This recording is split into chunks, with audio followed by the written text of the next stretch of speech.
My name is Gregory Clark Ellison II.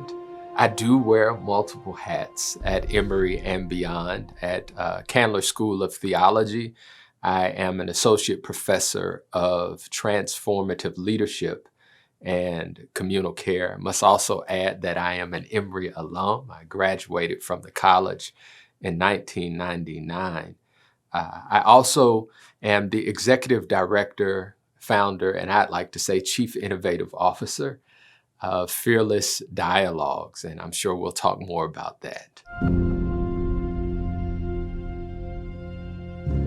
My vocation as minister, educator, and activist finds its roots in my upbringing. My parents moved to Atlanta, Georgia to participate in the civil rights movement. My father was an accountant.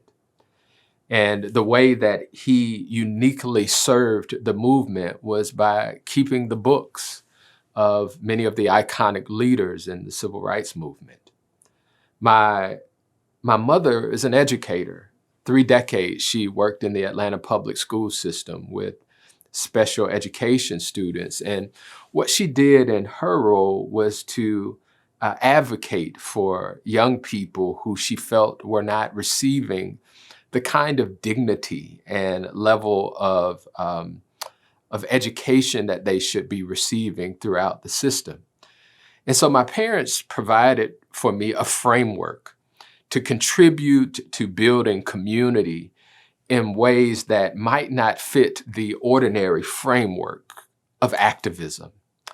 This is layered upon a faith tradition that did not differentiate the work of building community and service for the common good to how we engaged with our daily practices of faith.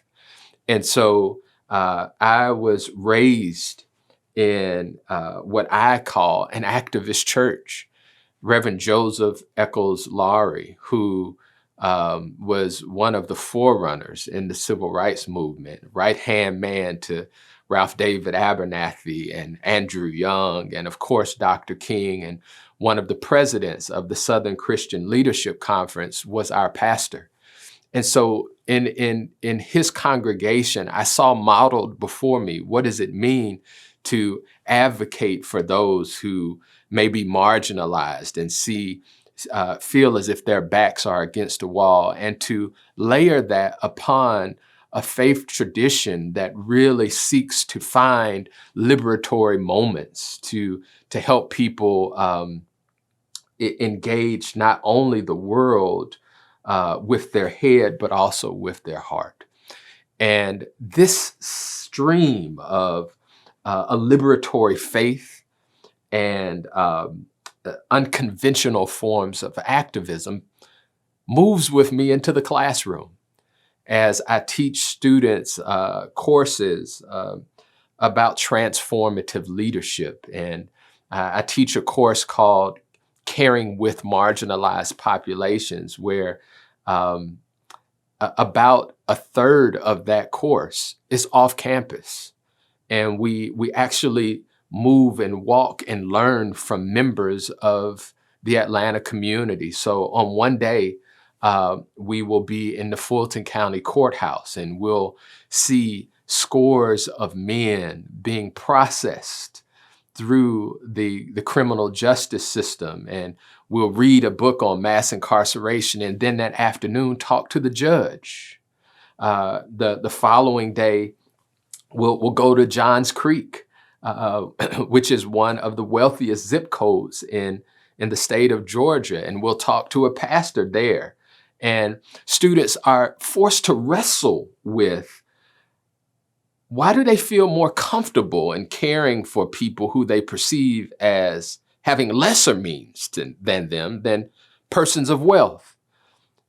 Recognizing that even though these people with financial resources also deal with very challenging crises in their lives and in their families. And so what we seek to do is to help students in these classroom environments to see those who might be invisible, to hear those who may feel as if they are muted, and to really reflect on liberatory practices that might help them to integrate head and heart and to be more whole. And so in that way, I see these very seemingly disparate areas of justice and faith and education coming together in my sense of vocation.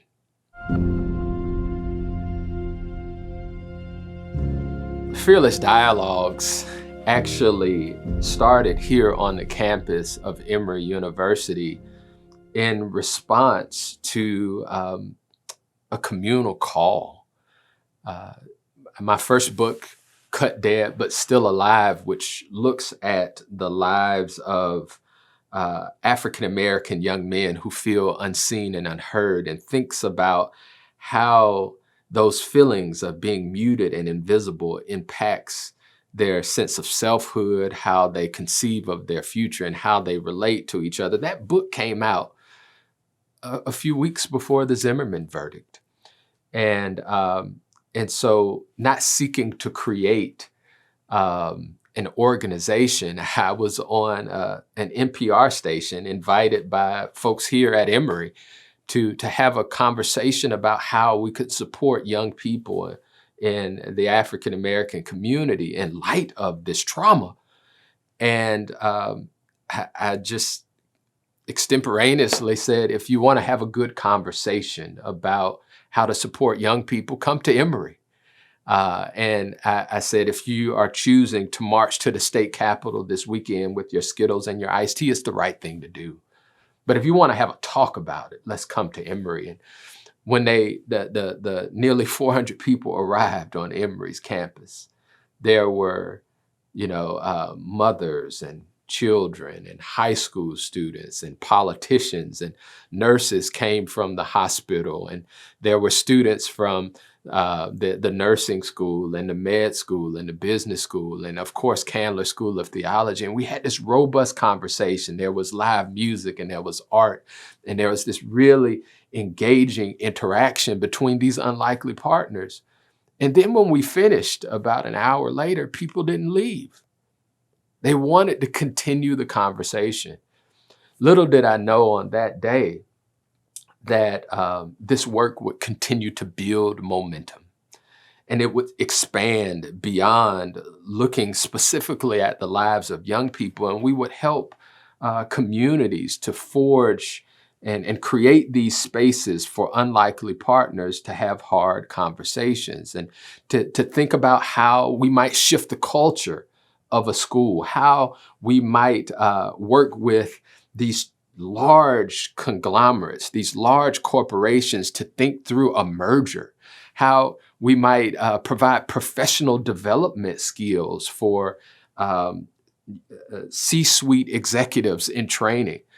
I had no idea when I got on that NPR conversation that we would create an organization that would touch nearly 70,000 leaders in the first 10 years of its existence. And I'm grateful that we are now working at Fearless Dialogues to expand this footprint such that we could help people to see the gifts around them, that they might hear the stories of people who may be different from them, and that they might work collectively to create sustainable change that precipitates the common good in their community, in their family, in their school, in their company, in their church or faith community. And for all of these things, we are grateful.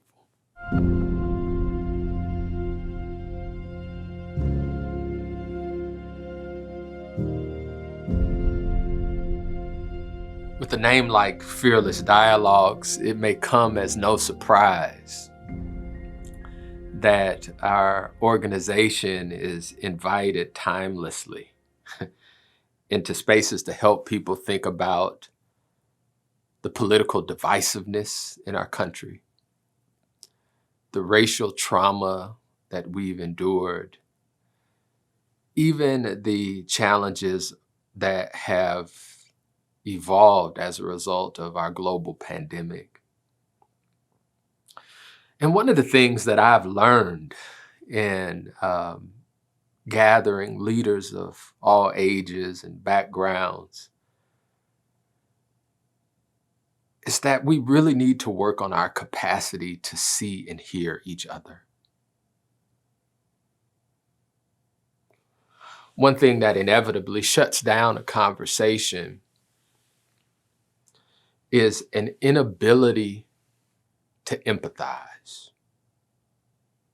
to imagine the space, the story, the history, the life background of someone who is so radically different than us.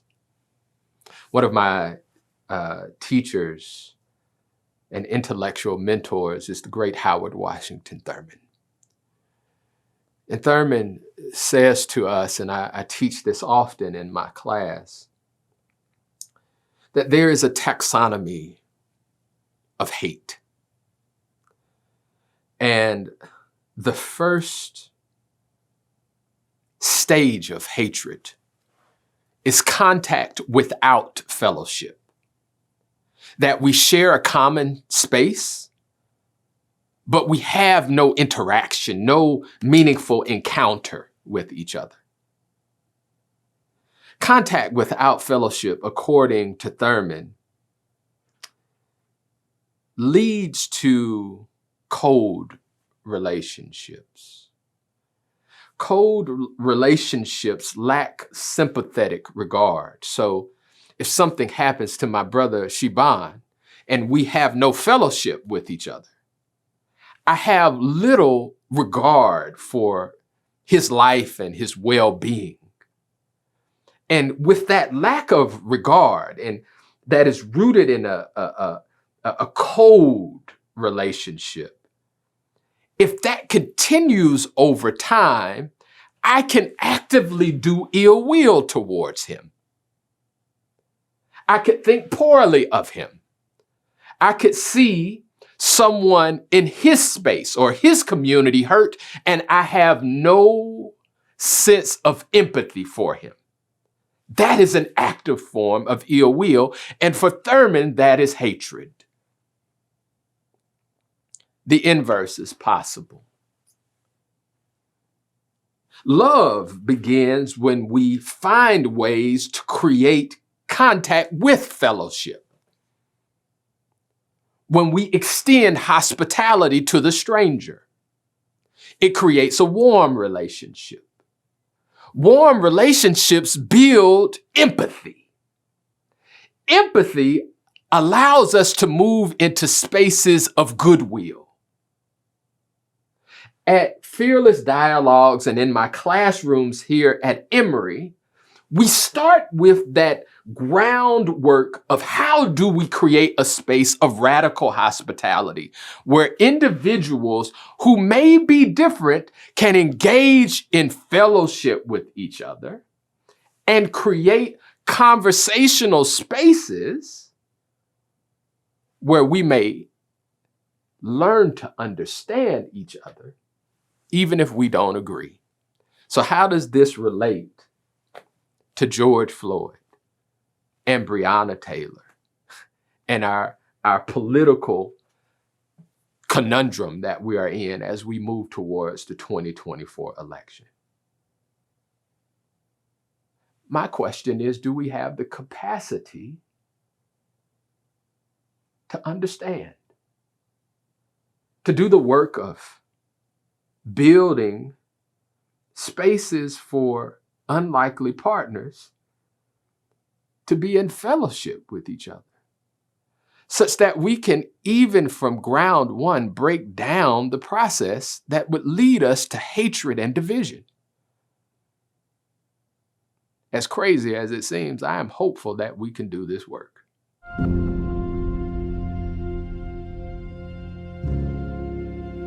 The most formative teachers in my history were not the professors I had at Emory. They were not the professors that I had in my graduate work at Princeton, not even my colleagues. One of my greatest professors that teaches me daily how to engage in hard conversation with unlikely partners and to broach these topics that are so difficult was my grandmother, Francina Watts Ellison. Grandma and I would have these tremendously challenging conversations, things that a teenager would not ordinarily talk to an adult about. I had my first conversation with my grandmother about sex. The first conversation about sex was not with my buddies in high school or my friends in college. This was with my grandma. And we were sitting at the table, and whenever grandma and I had a hard conversation, she would say, "Baby, go stir them greens over there." Can you just stir the greens? Or she would say, "Let's go outside and pick some tomatoes." Or, "Come out on the porch with me." Or, "Walk to the store with me. I need to pick up some stuff for dinner." What my grandmother was teaching me is that when the mind is facing a difficult journey, the body must be moving. There must be other elements at play to allow us to enter into the deep regions of our inner life and to traverse our inner sanctum. For this reason, whether I'm in a classroom or in a fearless dialogue space in a corporate boardroom working with executive leaders, we utilize art, we utilize music, we utilize food. We utilize food. And there's a psychologist by the name of Donald W. Winnicott who theorizes around the role of these transitional objects to lead us into deeper space of understanding. I won't go into the theory, but what Winnicott says is that these objects like art and music and food can take our minds to a different place, even though we're sitting in one particular spot. You can hear a song and it could send you back to a time when you were in that middle school dance or when you were smiling and laughing with a loved one. Even though you're in a tense work environment, something is transporting you to another place. And so just as my grandmother was teaching me about picking tomatoes or swinging on that swing on the porch or stirring those collard greens, we utilize these transitional objects to move people from head to heart so that they might lessen some of their fears, that they would, allow themselves to be more open to vulnerability, and we can engage in meaningful, heartfelt conversation.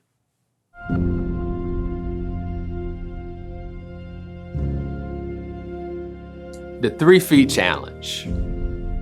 I was a strange little boy. I mean, this isn't any surprise to those, Hannah's laughing. This isn't any surprise to those who knew me growing up. But, as I shared earlier, my family moved to Atlanta to participate in the civil rights movement. And my father worked with several iconic leaders in the civil rights movement. And so I grew up in the shadows of the King Center.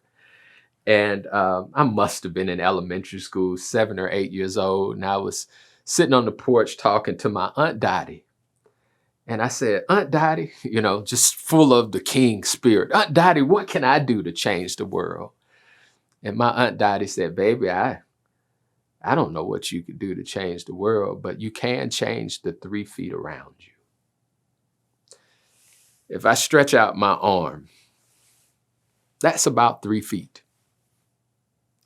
And so at Fearless Dialogues, we have these 3 feet measuring tape that we give to every participant that goes on this journey from head to heart with us. And we challenge them to change the 3 feet around them. Think about all of the people that you encounter in your 3 feet orbit, right? The people that you encounter on the elevator as you're going into work, the people that stand in line with you at Starbucks. That person, let's say Jennifer, who is the person working in the grocery store. And my colleagues at Fearless Dialogues have really embraced this 3 feet challenge as a way of being in the world. And so whenever I go through the checkout line at Publix or Kroger or Target, I hang up my phone, I look the person in the eye that's working the cash register, and I say, "Hey, Jennifer, how are you doing today?" Jennifer may turn her head. "I'm doing really good. My name is Greg. It's a pleasure. Thank you for helping me." Jennifer might say, "You're the first person that's called me by name and looked me in the eye and asked how I was doing, and I've been standing here for 6 hours." Those exchanges in that 3 feet orbit actually multiplies exponentially, and it creates a world where the common good can be visually manifest. And so we've worked with nearly 70,000 leaders, and we've given out 3 feet measuring tapes to all of those people. And they're hanging in prison cells. They're in the back of soccer mom cars. They're in corporate boardrooms. And we invite the people that we work with to hear 3 stories, to see 3 people that cross within your 3 feet. So let's just imagine that half of those people have fully taken that challenge. I invite you to do the math and think about the exponential effect.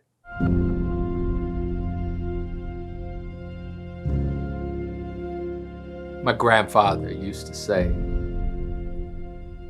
"We sit under shade trees that we did not plant, and we drink from wells that we did not dig."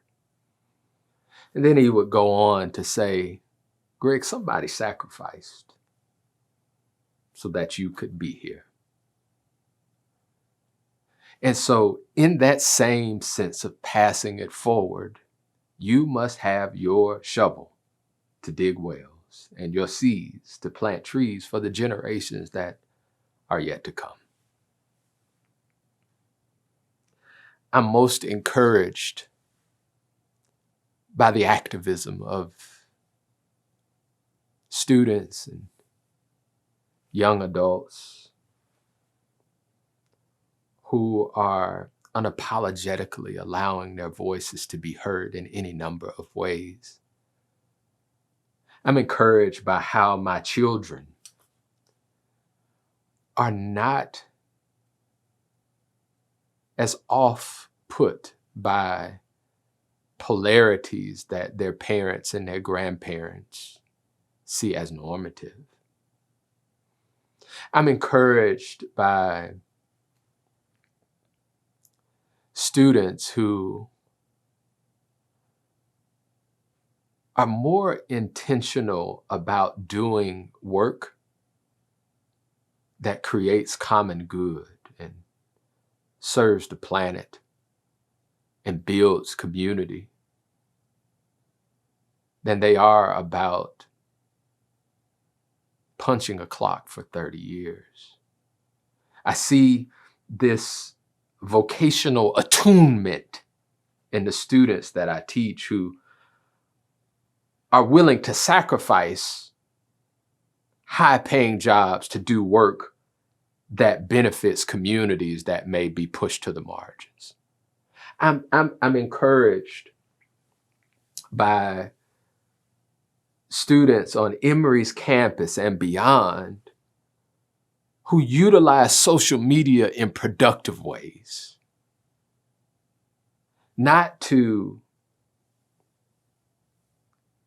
continue conversations that valorize pop stars. And I know that's a part of social media, but to use social media as a constructive tool to raise awareness, to turn attention to those who may be hidden in plain sight, to those who may be screaming from the shadows. I'm encouraged that my children and even the students that I encounter at Emory and beyond have grabbed their shovels and they're carrying their seeds. And for this, I give thanks.